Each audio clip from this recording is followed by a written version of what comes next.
Andrew has many, many enemies in media. Again, people don't hold him with the same affection. People largely in newsrooms see him and Sarah Ferguson as just sort of grifty royal grifters, you know? They're always looking for something, aren't they? So tacky. And they are tacky, and they're perceived as creepy. The 50-year-old businessman, this Chinese person, Yang Tengbo, was barred from the UK in 2023 because authorities felt he was likely to pose a threat to national security. Mr. Yang was named after days of growing pressure from MPs demanding he should be identified. And that's a huge issue. This is Andrew Loney often covers this. He does the Freedom of Information things. Yes. Requests to find out more about what Andrew is actually up to on all of his visits, state visits and state work, and he can't ever get that. No. They don't give it to him, and that's, I mean, amazing. We were even able to get this, the name of a Chinese businessman. Yes. Extraordinary what he gets away But with. that came out via another avenue, didn't it? They don't directly answer these things anymore. They act as if they're completely above the law, and you can see why. I mean, with Andrew, he was never investigated by the Metropolitan Police, and other people might have been investigated by the Metropolitan Police for the allegations that were levelled at him. And when people talk about us having a two-tier Keir society, we've had a two-tier society for a very long time. The royals are above the law. We must remember that, and that's for a very good reason. It protects them because there's a pack of criminals hidden within them. I suppose a two-tier of old was like the establishment and then just the people were being policed differently.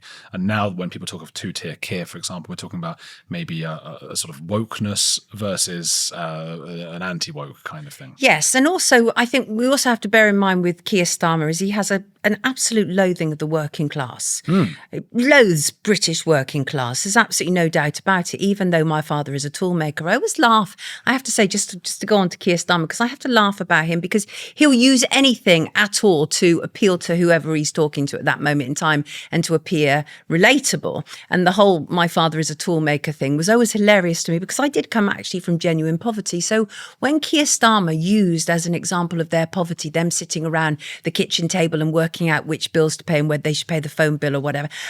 You had a phone that was only for rich people. Is that right? Yeah, I wasn't born. Yes. What wasn't born? I wasn't. You weren't born. When phones were only for rich people, because I was born in 89. Oh, goodness. Oh, my gosh. Yeah. Phones were only ever for rich people. Absolutely. What decade are we talking about? Well, I was born in the 60s. So 60s, 70s, same era as Keir Starmer. You had to put your finger in it and go clockwise for each number. No, that was still for rich people. People... Right. Like working class people and impoverished people could not afford phones. That was literally a rich person's thing, right? And the closest I ever got to a phone as a kid was getting a loo roll and a piece of string. Do you remember how that's probably way before your time? And you could actually do that at a distance and talk to somebody like down the street or something. I thought it was a cup, not a loo roll. Yeah, well, that you can use either really. So, and I have because we weren't rich enough to have a phone, and so all of that, and that's all been kind of visited on us in the same way as, just to go back to the royals, we've also this year been dealt this whole idea that the royals are incredibly relatable, that, you know, that William and Kate are just like us. Well, Kate apparently now is getting an award for having had cancer, which Kate never had cancer. She had precancerous cells, we've been told recently now, right? Now, for precancerous cells, you don't start having treatment, okay? So what on earth has been really going on? But what they've been doing all year is trying to make the royals much more relatable because they know that they're losing the British people. They are losing the British people. I feel like they can't win in a sense, and I don't know if that's a good or a bad thing, but there was this appeal recently to the woke, this kind of mental health. Oh, we're looking at mental health. We're doing all of the, look how relatable, as you say. But the very people who might support them the most might be more old-fashioned conservatives who they're now going to lose. Right.